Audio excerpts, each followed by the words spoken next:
The night you choose kindness is the night your life stops belonging to you. I didn't believe that when I stepped out of the diner at 11:47 p.m., my paycheck barely covering rent and my fingers still smelling like coffee and fries, the cold Manhattan air cutting through my thin jacket like it had something personal against me. I just wanted to get home, climb into my tiny studio, and forget the world existed for a few hours. But then I saw him sitting near the edge of the sidewalk under a flickering streetlight, shoulders hunched, clothes worn, still in a way that didn't match the usual restless movement of people living on the street. And I don't know why I stopped, because I didn't have much to give. Not really. Just a leftover meal I'd wrapped in foil and planned to stretch into breakfast. But something about the way he didn't look up when people passed, like he wasn't asking for anything, made my chest tighten. So I walked over before I could talk myself out of it and crouched down just enough to hold the food out toward him, my breath visible in the cold air. "Hey, you should eat something," I said, my voice softer than I expected. And for a second, nothing happened. Then slowly, he lifted his head, and that's when everything felt off, because his eyes weren't dull or distant or desperate. They were sharp, clear, focused in a way that made me feel like I was the one being studied, like he was measuring something about me I didn't understand. And it should have scared me.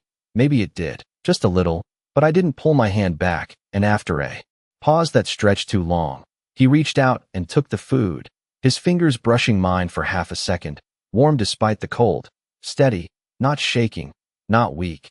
"You shouldn't have done that," he said quietly, his voice low, controlled, nothing like I expected, and I let out a small breath, half a laugh, half nerves. "It's just food," I said, standing up too quickly. Like if I stayed any longer, I'd start asking questions I didn't want answers to. But even as I turned to leave, I could feel his gaze on me. Not heavy, not threatening, just there, like something had shifted without my permission, and I pulled my jacket tighter around me and kept walking, telling myself it was nothing, just a moment, just a stranger in the wrong place at the right time. But halfway down the block, I glanced back, I don't know why, and he was still there, sitting under that flickering light, watching me, not eating, not moving, just watching. And for the first time that night, I felt something I couldn't explain settle in my chest, something quiet but certain, like a warning I didn't know how to hear, and I told myself to forget it, to go home, to sleep, because tomorrow would be the same as every other day, long shifts, cold mornings, bills I couldn't ignore. But I was wrong, because by the time the sun came up, everything was already different. I just didn't know it yet. I woke up to silence, the kind that feels too clean, too still, like the city had decided to hold its breath for a second longer than usual. And for a moment, I just lay there staring at the ceiling of my tiny apartment, trying to convince myself that last night had been nothing more than a tired decision at the end of a long shift. Just food, just a stranger, just me being too soft for my own good. But then I heard it, low at first, almost blending into the background hum of morning traffic. The deep purr of engines idling outside my building. Not one, not two, but several, steady and controlled. And something in my chest tightened before my mind could catch up, because that sound did not belong on my street. Not in this part of the city where people worried about rent more than luxury vehicles. So I pushed myself up, the cold floor biting into my feet as I crossed the small space to the window, telling myself I was being dramatic, that it was probably nothing. But the second I pulled the curtain back, my breath caught in a way that felt physical, like the air had been taken out of the room, because lined up along the curb were black SUVs, polished, identical, their windows tinted dark enough to reflect the pale morning light like mirrors, and men stood beside them, dressed in tailored suits that did not belong in my neighborhood, their posture straight, their movements minimal, like they were waiting for something or someone. And my first instinct was simple: close the curtain, step back, pretend none of it had anything to do with me. But then one of them looked up, directly at my window, like he knew I was there, and I froze, my fingers still gripping the fabric, my heart starting to beat faster than it should have this early in the morning.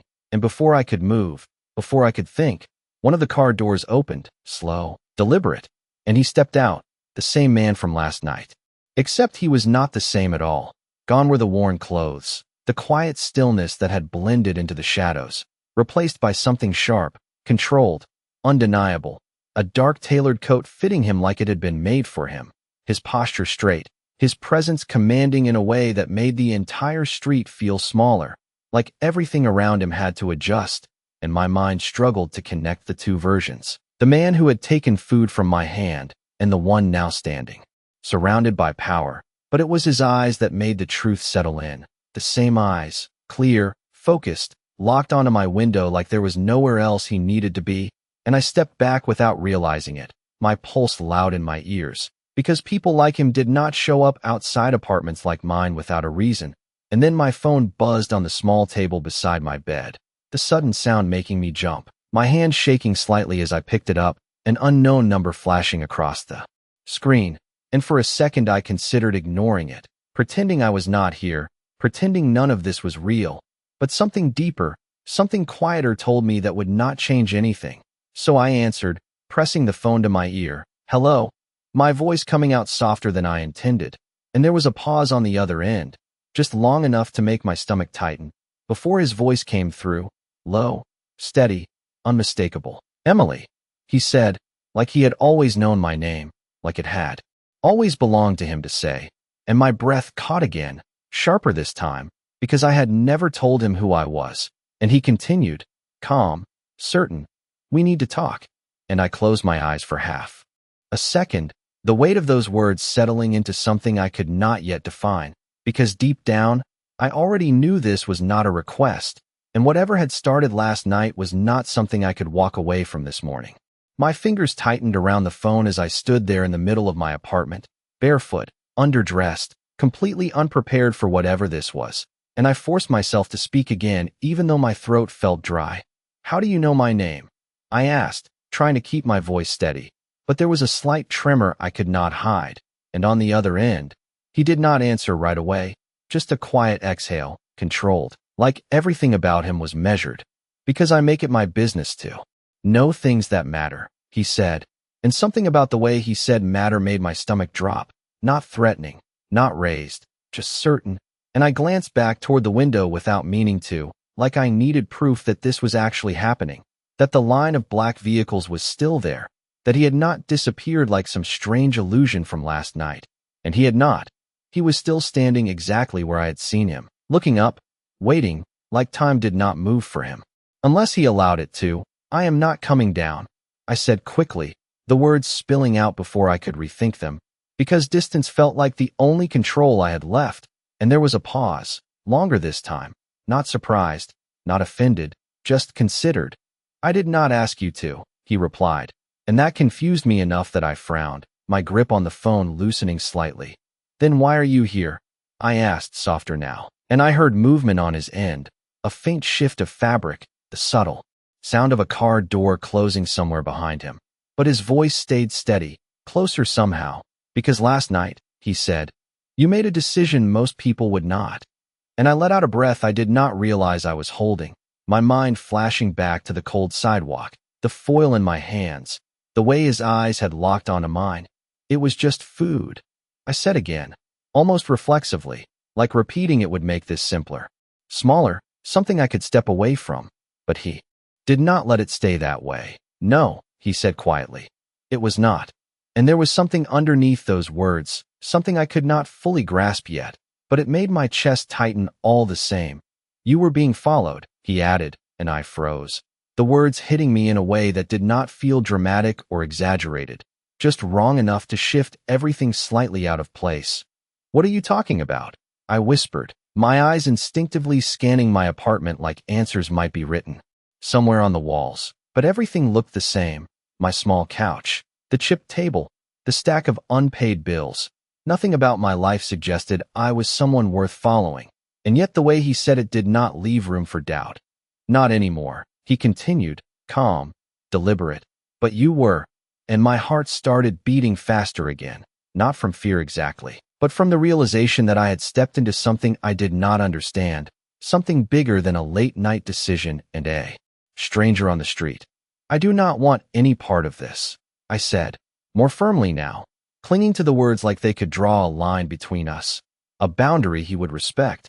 But when he responded, there was no hesitation, no argument, just a quiet certainty that made my grip tighten again. That is not how this works, he said, and I closed my eyes for a brief second, because something inside me already knew that was true. Before he spoke again, softer this time, but somehow more final. You saw me when I was not supposed to be seen. Emily, he said, and my name in his voice felt different now, heavier, like it carried meaning I had not agreed to. And you helped me anyway, he added, a pause stretching between us before the last words landed, steady, unmovable. So now I returned the favor. I stood there with the phone pressed to my ear long after he stopped speaking. Like if I stayed still enough, the moment might undo itself. Like the city outside would go back to normal and the line between my life and his would quietly erase. But it did not. Nothing moved except my own breathing, uneven, shallow, and I forced myself to open my eyes again, staring at the window as if distance could still protect me. You do not get to decide that, I said finally, my voice stronger than I felt, because if I gave in now, even a little, I knew I would lose something I could not get back. And for a second there was silence on the other end, not empty, not disconnected, just waiting, like he was letting me have that moment, letting me believe I still had a choice. Before he spoke again, calm as ever. You are right, he said, and that threw me off more than if he had argued, because agreement was not what I expected. I do not decide what you want, he continued, his tone measured, but I decide what I allow to happen around me. And my grip tightened again, the words settling in slowly, like they were meant to, and right now, he added, that includes you. And I swallowed, my gaze drifting back to the street below almost against my will, the men still in place, the cars still idling, nothing rushed, nothing chaotic, just controlled presence that felt heavier than anything loud ever could. I did not ask for this, I said quietly, more to myself than to him. But he heard it anyway, of course he did. No one ever does, he replied. And there was something different in his voice then, not softer exactly, but less distant, like for a brief second there was a layer I was not supposed to see. Get dressed, he said after a pause, and my head snapped back slightly, my brows pulling together. Excuse me, I asked, the word sharper than before, and I heard the faintest shift in his breathing, almost like amusement, but controlled, buried quickly. We are not having this conversation through a phone, he said, and I shook my head even though he could not see it. Instinctive, immediate. No, I answered, stepping back from the window now, putting physical space between me and everything outside. I am not going down there. I do not know you. I do not trust you. And that part came out stronger, more honest than anything else I had said so far. And for a moment I thought that might be enough, that drawing that line would change something. But when he spoke again, there was no resistance, no frustration, just that same steady certainty that had been there from the start. You are right not to trust me, he said, and that stopped me completely, because honesty like that did not fit the situation, did not make sense. But you should trust the fact that I am here instead of someone else, he continued, and something cold moved through my chest at those words, something quiet but undeniable, because I did not know who that someone else could be. But the way he said it made it feel real, immediate, like a possibility I had not considered until now. Emily, he said again, my name grounding me in a way I did not like. Look outside. And I hesitated, just for a second, before my feet moved anyway, pulling me back toward the window despite every instinct telling me not to. And when I looked down this time, I noticed something I had missed before, subtle, almost invisible unless you knew what to look for. The way people on the street kept their distance. The way the air itself seemed to shift around those cars, like an invisible line had been drawn, that no one crossed. And then he spoke again, quieter now, but more final than anything else he had said. I am not the problem you should be worried about. And I felt my breath catch, not from fear exactly, but from the realization settling in piece by piece. I am the reason nothing has happened to you yet. I did not move right away after he said that. I just stood there by the window with the phone pressed against my ear, staring at a street that suddenly did not feel like mine anymore, like it had been quietly claimed overnight by something I did not understand, and my mind kept trying to reject it, trying to shrink everything back down to something manageable, something explainable. But the longer I looked, the harder that became, because nothing about this felt random, nothing about him felt accidental, and that realization settled deep, slow and heavy, until I forced myself to speak again. What do you want from me? I asked, my voice lower now, steadier, because if this was happening, I needed to understand it, not just react to it. And there was a brief pause before he answered, like he had been waiting for that exact question. Nothing you cannot choose to give, he said, and I let out a quiet breath that almost sounded like a laugh, because that answer did not help at all. If anything, it made everything worse, more complicated, more real. That does not mean anything, I replied, turning away from the window this time, pacing the small length of my apartment like movement might help me think. It means I am not here to take something from you, he said, calm, precise. I am here because you are now connected to something you were not meant to see. And I stopped mid-step, the words catching me again, because no matter how I tried to push them away, they kept circling back, tightening. You keep saying that, I said, my hand pressing lightly against the edge of the table to steady myself. But you have not explained anything. And for a moment, just a moment, there was silence again. But this time it felt different, less like waiting and more like consideration, like he was deciding how much to say, how much I could handle, before he spoke.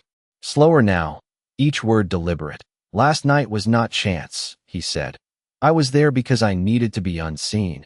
And I closed my eyes briefly, the image of him under that flickering light flashing in my mind again.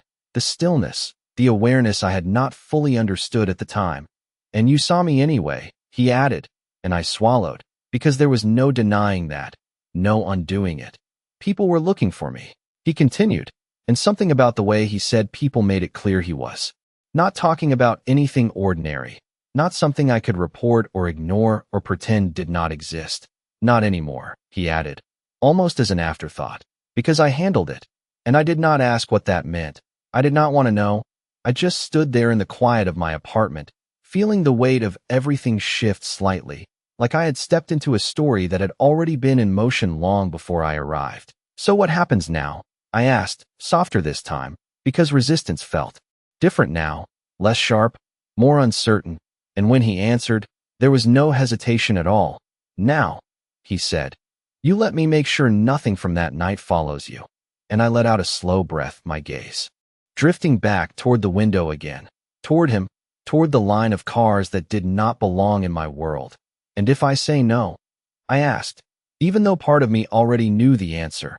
And when he spoke again, it was not threatening, not forceful, just honest in a way that made it harder to argue. Then I stay anyway, he said quietly, and my heart skipped, just once, because there was something in that, something steady and immovable, like a decision that had already been made without asking for my permission. Until I know you are safe, he finished, and I closed my eyes for a brief second, because that word, safe, should have felt reassuring, but coming from him, standing outside my apartment with power I did not understand, it felt like something else entirely, something I could not walk away from, no matter how much I wanted to pretend I could. I stayed where I was for a long moment after his words settled in, the phone still pressed to my ear even though neither of us spoke, because something had shifted again, something quieter this time, less like fear and more like a realization I could not ignore, that he was not leaving, not because I asked him to stay, not because I agreed to anything, but because in his world, this was already decided, and that thought should have made me push back harder, should have made me hang up and lock my door and pretend none of this existed. But instead I found myself exhaling slowly, my shoulders lowering just slightly, like part of me had already accepted that this morning was not going back to normal. You cannot just stay out there all day, I said finally, my voice softer now, less sharp than before, and I heard the faintest shift on his end, like he had expected that change. I can, he replied simply, and I shook my head, a small, disbelieving motion even though he could not see it. That is not normal, I said, glancing toward the window again, the line of vehicles still unmoving, the men still in place like they had all the time in the world, and for the first time, the stillness did not feel as suffocating as before, just present. Neither is what happened last night, he answered, and I had no response to that, because he was right, and I hated that he was right.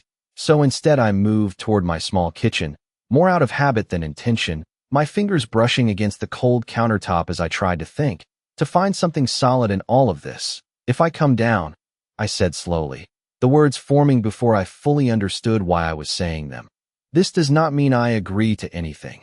And there was a pause, brief but noticeable, like he was considering not the words themselves, but what they meant, before he answered. It means you are choosing to understand, he said, and something about that phrasing settled differently. Less like pressure, more like an opening I could step into or walk away from. And I closed my eyes for a second, weighing it, because staying up here did not feel like control anymore. It felt like avoidance, and I had never been good at pretending problems did not exist, even when I wished I was. Fine, I said under my breath, more to myself than to him, but he heard it anyway. Of course he did. Give me 10 minutes, I added, and this time there was no delay in his response. Take your time, he said, calm, steady, like 10 minutes or an hour would not change anything for him. Like he would still be exactly where I left him, waiting, and I ended the call before I could second-guess myself, the silence in my apartment rushing back in immediately, louder now without his voice filling it. And for a moment, I just stood there, staring at my reflection in the dark screen of my phone, trying to recognize the person who was about to walk downstairs into something she did not understand, and I barely did, because the girl who left for work last night had been tired, broke, predictable, and the one standing here now felt different, not stronger, not braver, just aware in a way she had not been before, and that awareness came with a weight I could not ignore. So I moved, slow at first, then more certain, pulling on a sweater, brushing my hair back. With unsteady hands, each small action grounding me just enough to keep going, until I found myself standing at my door, my fingers resting against the handle, hesitating for one last second. Because I knew once I stepped outside, there was no pretending this was just a strange morning anymore. And I let out a quiet breath, steadying myself before I finally turned the handle, opening the door to a world that no longer felt like mine, knowing without needing to be told that he was still there, exactly where he said he would be. I did not remember walking down the stairs, only the sound of my footsteps echoing too loudly in the narrow hallway, each step feeling heavier than it should have, like I was moving towards something that had already decided how this would end. And when I pushed open the front door of my building, the cold morning air hit my face instantly, sharper than before, carrying with it the low hum of engines that had not stopped since I first heard them upstairs. And for a second, I just stood there on the threshold, half inside, half outside, like my body had not fully committed yet. But then one of the men near the closest vehicle shifted slightly, not stepping toward me, not speaking, just acknowledging my presence in a way that made it clear they had been expecting this moment. And that was all it took. I stepped forward, the door closing behind me with a soft click that sounded louder than it should have. Final in a way I could not undo.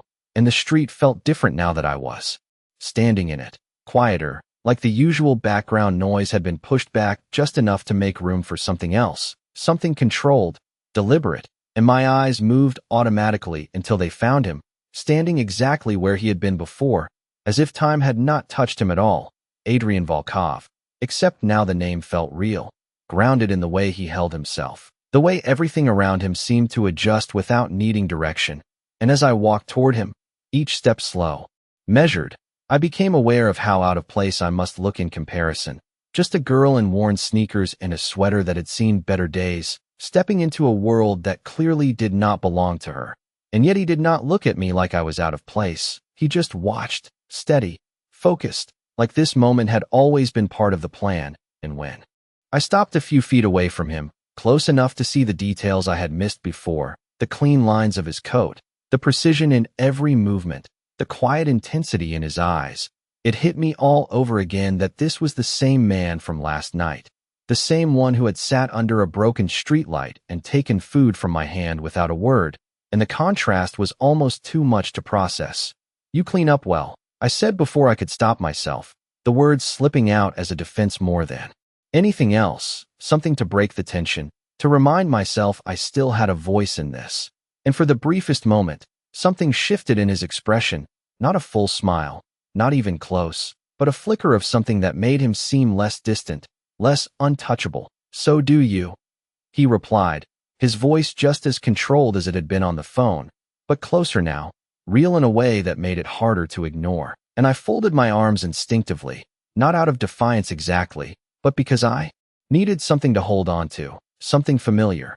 I am here, I said, meeting his gaze directly. Even though it made my pulse quicken, so talk. And for a second, he did not answer, his eyes searching mine like he was confirming something, measuring something I could not see.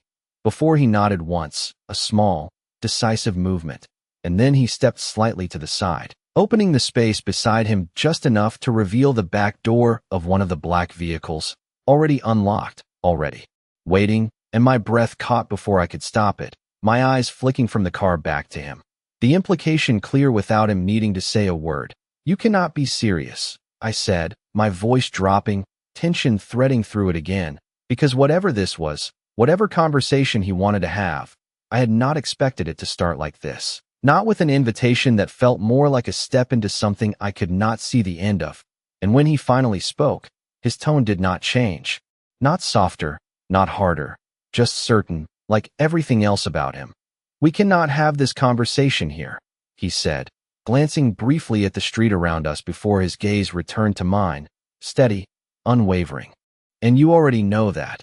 And I did.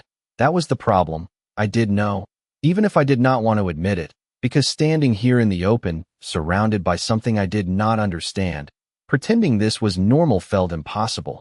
And for a moment, I just stood there, caught between instinct and reality, before he added quietly, just enough for me to hear, you said you wanted answers, and something in that made my hesitation falter, just slightly, because he was right again, and I hate it. That he was right. But more than that, I needed to know what I had stepped into, even if the truth was something I could not walk away from once I heard it. I did not move right away, even with the car door open and his gaze steady on me, because something about stepping into that vehicle felt like crossing a line I could not uncross, like whatever distance I still had between my world and his would disappear the second I sat down, and my fingers curled slightly at my sides as I looked at the dark interior, trying to convince myself this was still a choice, still something I controlled. If I get in, I said slowly, lifting my eyes back to his, I get answers, real ones, not half sentences and warnings. And for a moment, the air between us felt tighter, like the terms mattered more than either of us was saying out loud. But he did not hesitate, did not deflect. You get the truth you can handle, he replied, calm, measured, and I let out a quiet breath, because that was not the same thing, not really, but it was honest in its own way, and honesty from him felt rare enough to hold on to, even if it was incomplete.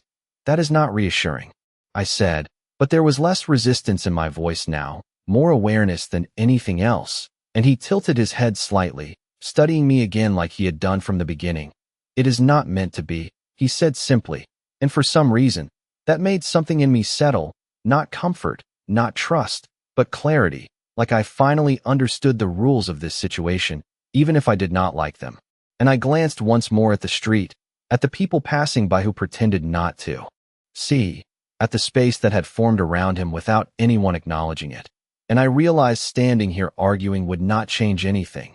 Not really, because the moment I stepped outside my apartment, this had already begun, so I made a decision, not because I felt safe, not because I trusted him, but because I needed to know, and that need was stronger than the fear sitting quietly in my chest. So I stepped forward, slow but certain, and slid into the back seat, the leather cold beneath my hands as I settled in, the door closing behind me with a soft, final sound that echoed louder in my mind than it should have.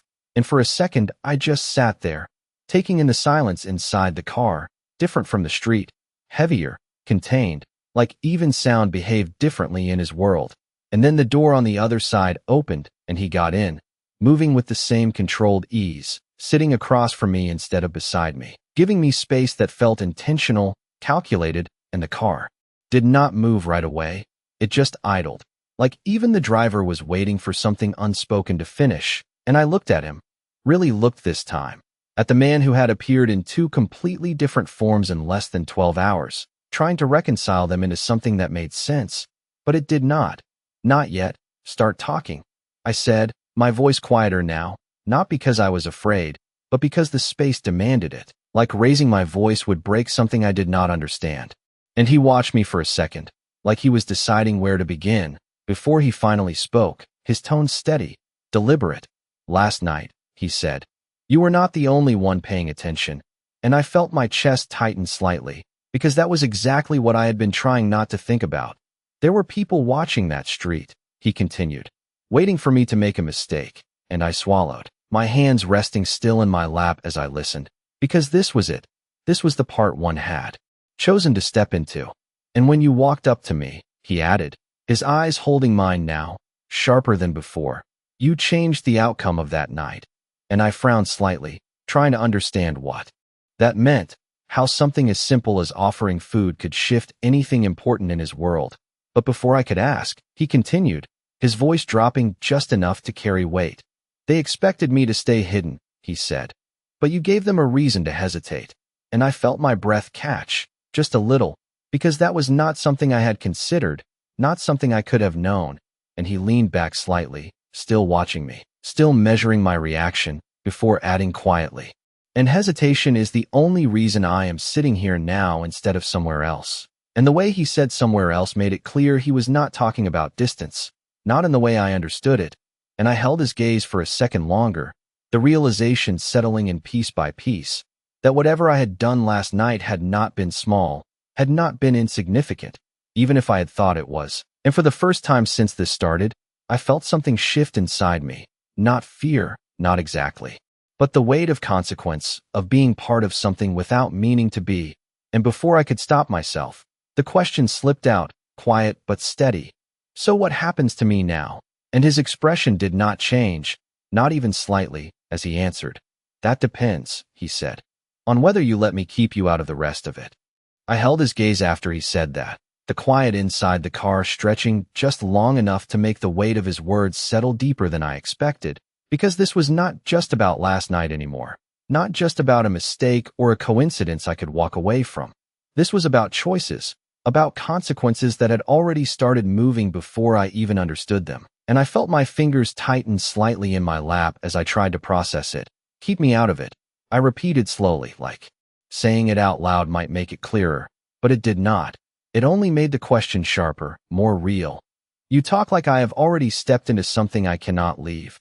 I added, my voice quieter now, more controlled, because panic would not help me here, not with him, and he did not look away, did not soften, he just watched me with that same steady focus that made it impossible to pretend this was anything less than serious. You did, he said simply, and there was no hesitation, no attempt to make it easier to hear, just the truth as he saw it. And I let out a slow breath, leaning back slightly against the seat, the cool leather grounding me just enough to keep my thoughts from spiraling. Then explain it to me, I said, lifting my eyes back to his. What exactly did I walk into? And for a moment, he did not answer, not because he was avoiding it, but because he was choosing how much to give, how far to let me see into something that clearly was not meant for someone like me. And when he finally spoke, his voice was calm, precise, like every word mattered. There are people who watch patterns, he said, movements, routines, places, and I frowned slightly, trying to follow, trying to connect it to something real, something I could understand. Last night, that street was not random, he continued. It was a point of observation, and my chest tightened just a little, because suddenly the memory of that flickering streetlight did not feel ordinary anymore. It felt placed, intentional. They expected me to behave a certain way, he added, to stay invisible, to avoid contact. And I swallowed, my mind catching up piece by piece. And I did the opposite. I said quietly, more to myself than to him. But he nodded once, confirming it. You approached me, he said. And that changed their expectations, and I looked down for a second, my thoughts racing through the simplicity of that moment. The way I had not thought twice about it. The way I had just acted without understanding anything beyond the person in front of me. And now that same moment felt heavier, layered with meaning I had not seen. So now they know about me, I said, my voice barely above a whisper. And when I looked back up, his expression had not changed, but there was something in his eyes that answered before he spoke. They are aware of you, he corrected. But awareness is not the same as interest. And I let out a small breath, not relief exactly, but something close, something that eased the tightness in my chest just a little. And you are here to make sure it stays that way, I said, more certain now, connecting the pieces in a way that finally made sense, and he inclined his head slightly, a subtle acknowledgement. "I am here to make sure your life remains yours," he said, and that should have felt reassuring. It almost did, but there was something about the way he said it, something final, that made it feel like a condition rather than a promise. "And what do you get out of it?" I asked, because nothing about him suggested he did anything without a reason. And for the first time since I met him, there was a pause that felt different, not strategic, not calculated, just brief, like the answer mattered more than the others. Before he spoke again, quieter now, but no less certain.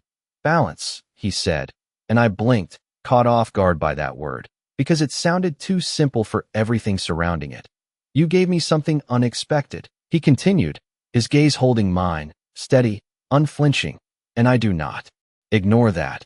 And I sat there in the quiet that followed, the meaning of it settling slowly, not dramatic, not overwhelming, just clear in a way I could not deny, that this was not about debt in the way I understood it, not about repayment or obligation, but something else, something tied to the moment I had chosen to act without thinking.